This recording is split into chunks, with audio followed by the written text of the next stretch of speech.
Alhamdulillah, hari ni saya mai tengok motorhome caravan. Mari tengok dalam dia. Tengok dalam dia.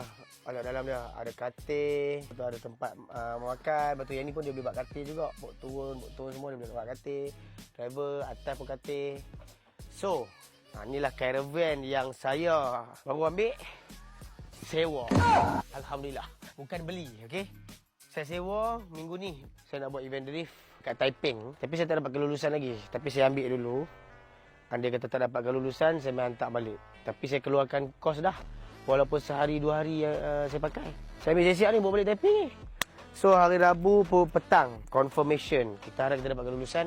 Apa kena always tengok video aku sampai hari Rabu, Khamis, Jumaat.